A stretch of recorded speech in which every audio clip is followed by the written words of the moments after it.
And this is the fourth, and this will be the final section on the what I've called the 14th lecture on Sonny's Blues. Um, it, I want to talk a little bit about the title because I think the title is important. We've talked about jazz music, and we've talked also about the role of the gospel music. But the curious question is, why does Baldwin call it Sonny's Blues?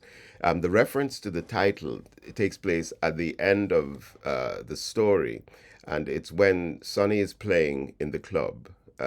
He's playing while his brother is watching him play in the club, and as soon as he finds his momentum and his vision and his groove, so to speak, the brother observes that what they're seeing happen is the music moving away from Creole's control. Creole is the band leader who is urging Sonny on to take over the song, and it's moving from that control into the control of Sonny, and this idea of becoming immersed inside the art, inside the music, being a form of control is something that Sonny refers to earlier when he talks about heroin and the impact that heroin has had on him.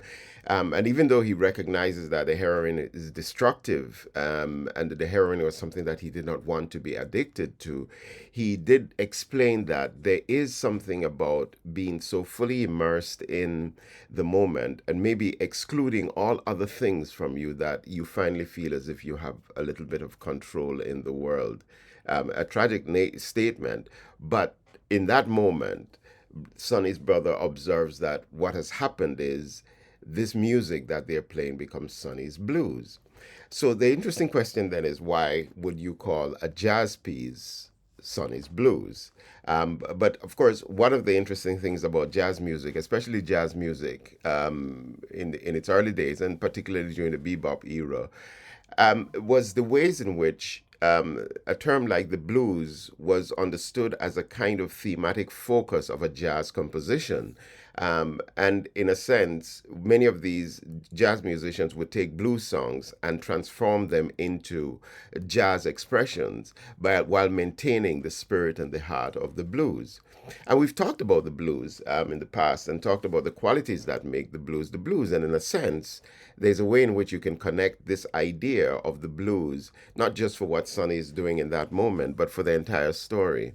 We talked about the blues as the narrative of African Americans dealing with struggle and dealing with the hardships. The themes of the blues tend to be struggle, hardship, pain, and difficulty.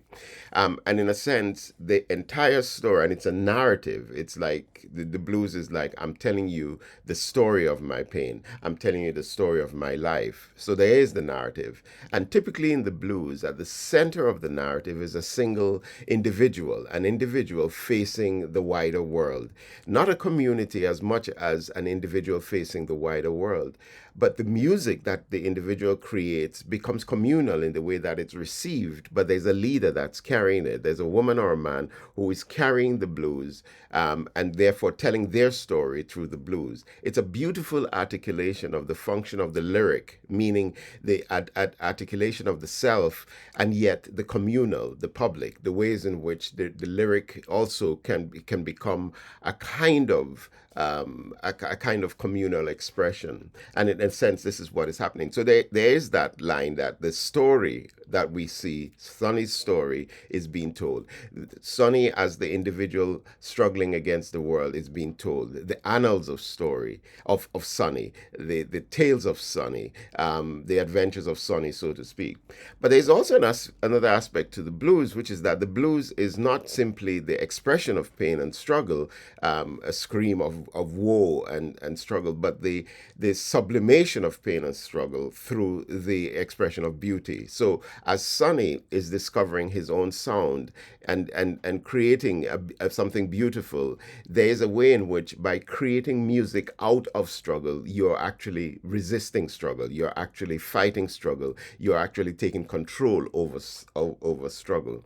So there's a contradictory thing that happens. There's the immersion, almost a sinking in, an absence of control, and then a point of control, after that immersion takes place. And in a sense, Baldwin is describing his story. His story is a story that has structure and that has movement, but that arrives at an apotheosis, a moment of epiphany and discovery and beauty. And that lies at the heart of the idea of it being, a blues, Sonny's expression of self, the blues that is being expressed, and so on.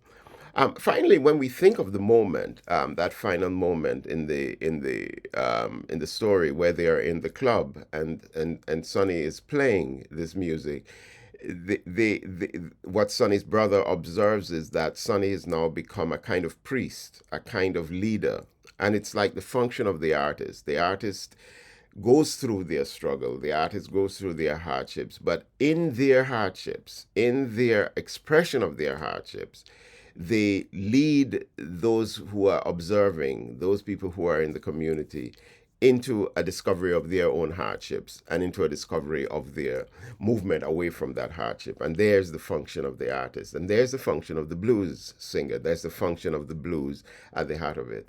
So, yes, it is a blues theme, it's a blues concept, it is a blues expression.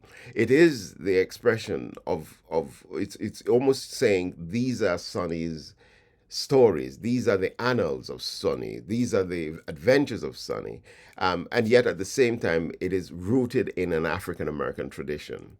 Baldwin is saying that this expression and the way that I tell this story and the way that all of these little stories accumulate to create one grand composition, one grand orchestral expression of a human life finding its way into its pleasure, its joy, its hope, its possibility, is caught in that phrase, Sonny's blues, the blues of Sonny.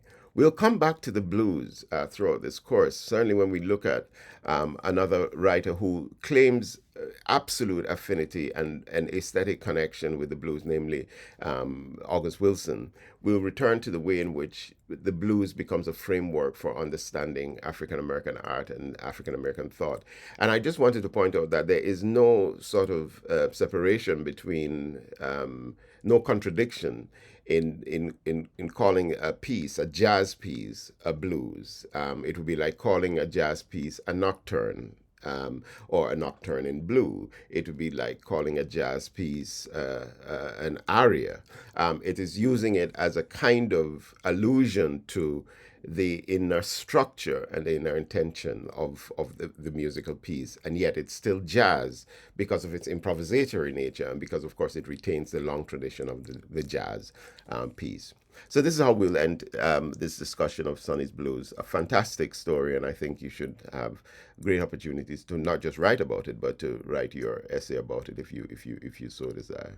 Thank you.